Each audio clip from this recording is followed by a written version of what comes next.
de l'hyperhidrose, s'il te plaît. Alors, oui. Alors l'hyperhidrose, je vous l'ai dit, c'est inhibition de la libération d'acétylcholine.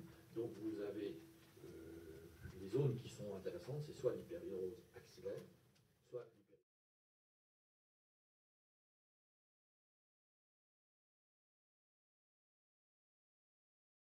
Alors que les gynoïdes ont de la graisse sous-cutanée, elles sont moins en poids, vous voulez aussi, à le mode d'action de cette lipolyse.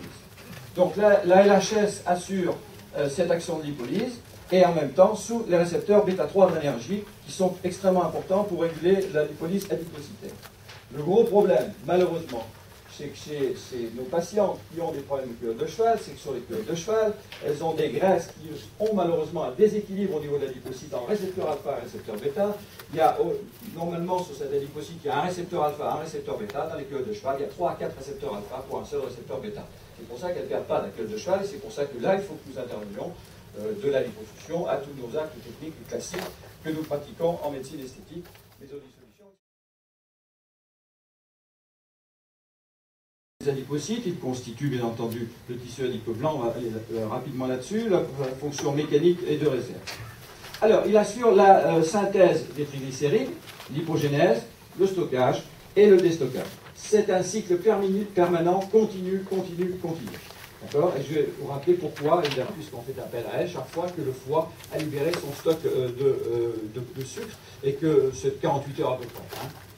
C'est d'ailleurs un énorme problème de nos patientes à essayer de leur expliquer que c'est pas parce qu'elles ont sauté un repas ou deux repas, une journée, qu'elles vont maigrir. Au contraire, elles grossissent. On sait pourquoi. Ce n'est pas le sujet de cette information, mais je voulais vous le rappeler. Alors, le tissu gras, la lipogénèse, c'est l'insuline. Essentiellement l'insuline qui représente la cause de l'hypogénèse. On nous a basé... Jusqu'à 12h30, on se retrouve à 14h après. Bon, bonjour, je vais essayer de vous reparler français après ces cours de langue étrangère, comme dit Eric Pujos, mais effectivement, ce qui a été dit est absolument fondamental. Donc, on va essayer de revenir un peu à la médecine. Je suis désolé d'être là aujourd'hui, vous m'entendez?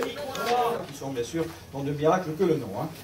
Donc il faudra attendre ce que ça fait ou ce que ça ne fait pas. Sachez que sur les lettres quand même, on travaille sur l'ATP synthase. Minimum d'effets, mais vous avez des publications où on dit, avec telle toxine, j'ai des patients qui tiennent pendant 26 mois, carrément. D'autres qui me disent 18 mois. Mais ça dépend de la toxine. En atelier, vous ferez le détail si vous voulez. D'accord. Est-ce que vous avez une autre question?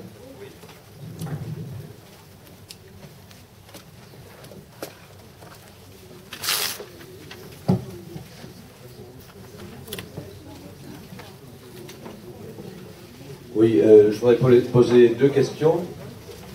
Une sur le point N, qui a l'air un point qui vous intéresse. Je voudrais savoir un peu comment ça agit, sur quel muscle et comment. Aujourd'hui. La lipolyse, je vous rappelle ce que c'est la dégradation des triglycérides en acétylglycérol. La cellule graisseuse reste absolument intacte, ce qui fait que malheureusement, comme les mêmes causes pourraient toujours les mêmes effets dans les circonstances, eh bien évidemment, en fonction des comportements alimentaires et hormonaux, eh bien il y a un retour d'une augmentation des volumes de l'adipocyte. L'adipocytolyse est la destruction des cellules adipocytaires. Si l'on veut obtenir un effet important et durable, il faut obtenir cet effet-là. Parce que bon, on sait qu'elles existent, elles sont plutôt paramédicales, on ira assez vite là-dessus. Les lasers externes ne sont pas cités, puisque les lasers externes de lipolyse ont disparu. Il y avait l'hélium néon à 632 nanomètres il y a 25 ans, ça ne faisait pas grand-chose, c'est pour ça que ça a disparu. Et aujourd'hui, c'est remplacé par des LED, technologie dont vous entendrez énormément parler dans l'avenir, dont je ne parle pas aujourd'hui.